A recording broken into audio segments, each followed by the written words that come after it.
rag waxaan ku maamuli aqaan ama ku maamuusi mase inaannu nahay oo tolnimo meerta noo tahay ee aan weliba kaga miil caddahay miirsa diidanaya masallaha ninkaan ii dhigayn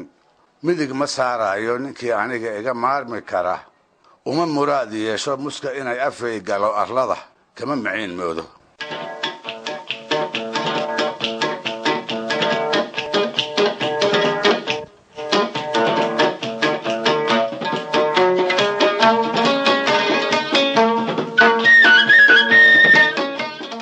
dhegaystayaal tan iyo waagii la abuuray goor iyo ayaanba aadanuhu wuxuu ku jiraa halgan uu tayada noloshiisa ku hagaajinayo qalab horle ayuu washaraa xag gaadiid iyo xag hoyba mar walba wuxuu maamiyaa taba cusub oo uu kaga saayid caleeyo dhibaha dabeecadda isla markaasna uu dheefteeda kaga faa'iidaysan karo wuxuu soo saaraa xilliyada kala duwan kolba huga ku habboon ee qabow iyo kulaylba uu kaga gaashaaman karo sidoo kale wuxuu aadanuhu wax ka beddelaa hannaanka fakarkiisa kolkii dabin la joogaba wuxuu soo rogaa habab kuwii hore ka duwan oo dareenkiisa hoose uu ku muujin karo waxaa isbeddela hababka wax loo qoro hababka loo maansoodo hababka loo cayaaro hababka loo heeso taasi markay dhacdana waxay saamaysaa qaar ka mid ah hiddihii la wada yiqiin markaasoo ay bulshadu laba u qaybsanto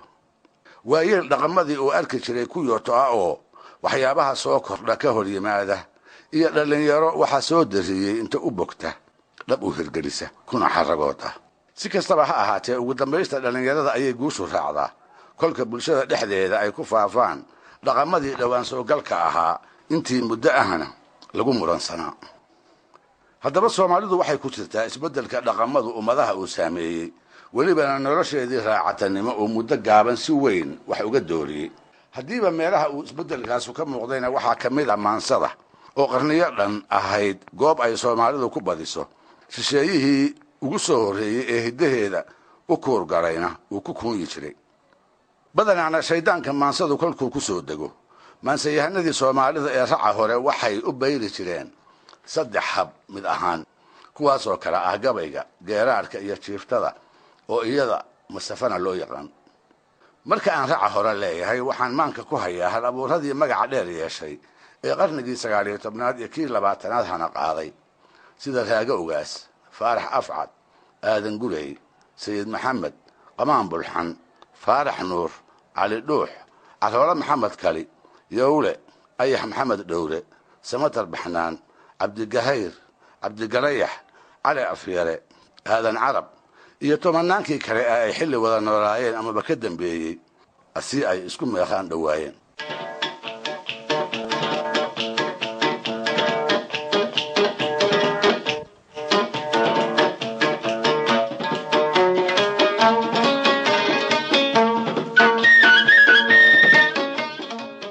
dhegaystayaal waxaa ay danqaysa inaan idhaahdo maantadan la joogo soomaalida waxaa gabaabsi ku ah hal abuuro u maansooda raggaa aan magacyadooda soo xusay tabihii ay u maansoon jireen waxaa muuqata inta gabaygii laga waxsaday inta geeraarkii la cuslaystay inta masafadii la iska iloobay in saddexdiiba hees laga doortayoo iyada uun murtidii loola bayray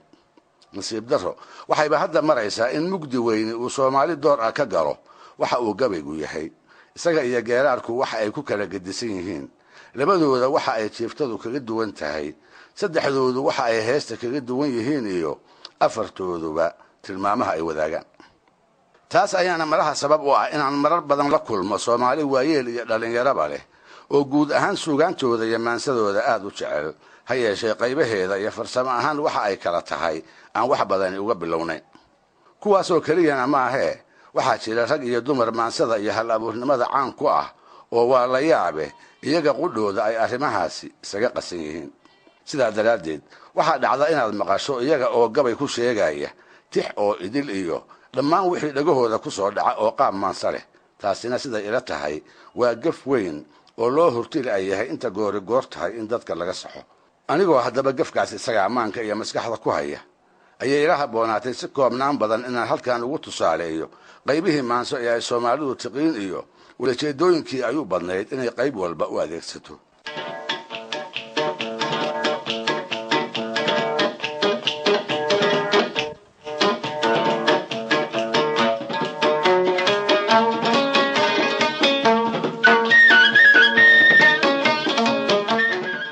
haddaba gabayga intaan u hormariyo aan idhaahdo wax waliba haddii ay hormuud leeyihiin isaga ayaa maansida hormuud u ah. isaga oo qura ayaa lagu ogaan karaa inta ay gaarsiisan tahay awoodda hal abuurnimo ee hebel hebel ku duugan iyo kuwa la ayniga ah waxa uu dheeryahay. shakino kuma jiro inay taasi xiriir la leedahay farsamo ahaan dhismaha meeliska gabayga ah oo ka dheer meelisyada qaybaha kale ee maansada. sidoo kalena meeliska gabayga ah ee xagga qaafiyadda waa kaga duwan yahay qaybaha kale ee maansada. meelis walba waxaa qasab ah in laga dhex helo laba eray oo labaduba xaraf qura ka wada bilowda, halka maansada kale ay u badan tahay in laga rabo hal eray oo xaraf kaliya ka bilowda. sidaa daraaddeed haddii hibada maansatirintu aanay hebel oo hal abuura si weyn ugu tallaalayn, haddii aanay laf iyo ludba ugu aroorsanayn, waxay u badan tahay inuu u bayro badda gabayga badaha ka jilicsan sida geeraarka iyo heesta. taariikhda maansada soomaalida sida laga dheehan karo, raggii hore markii ay maagaan inay arrimo waaweyn ka maansoodaan gabayga ayay adeegsan jireen. tuducyo halqabsi leh oo tixaha uu mariye ka mid ah ayay dadku jeclaysan jireen oo intay macaansadaan siday ugu celcelinayaan kor ka wada qaybi jireen. waayada dambena maalinta geedka shirka lagu arrinsanaayo, kob lagu garnaqsanaayo, garabta la isku hor fadhiyo,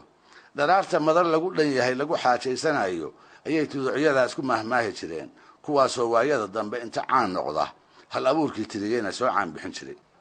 kolka anigoo dhallinyarada soomaalida u danaynaya waayeelka qudhiisana waxay aqoon jireen xusuusinaya maan tusaalayaal gaagaaban ka bixiya wixii uu gabaygu ahaa ee uu welina yahay. aan soo qaato gabyaagii caanka ahaa ee gabay uu tiriyey qayb ka mid ah, gabyaagii la oran jiray salaan carabey, gabaygii gubaabada miiran ahaayee loo bixiyey ama la oran jira mayn. tuducyadii ku jirayna waxaa ka mid ahaa: haddaad dhimato geeridu mar bay nolosha dhaantaaye, dhaqashiyo mar bay kaa yihiin dheragu xaaraane, dadigaansho waa ceeb inaad dhamagsataa meele dhadhan maraha aadmigu wuxuu kugu dhaliilaaye, nin dharbaaxa quuree dugsaday dhaqayadeed maaliye dhashaaday sugtaa xaajadaad dhowrataa abide. waa gabaya geeraar maaha,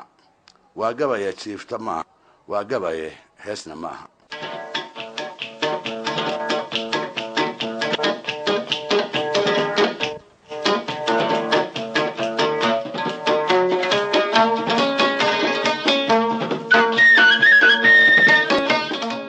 meelisyada kale ee waxa gabaygu yahay aan ku tusaalaynayo aan ka soo dhambasho gabay uu tiriyey maansiyahankiisa ciideedka ahaa ee la oran jiray saahid qamaan. wuxuu ula jeeday nin reerahooda ugaas u ahaa oo inta maamulkiisii la saluugay dadkii uu talinayay ay tala kaga dhammaatay inay maamuuska ka xayuubiyaan. saahid wuxuu ku jiray 7 nin oo wada maansiyahana oo midkood waliba goob ugaaskaasu fadhiyey oo fagaara ah uu ka tiriyey tix uu ku muujinayo sababaha aanu ugaasku u mudnayn in dhuubka boqortooyo uu dib dambe ugu xaragoodo. haddaba gabaygii uu saahid maalintaas mariyey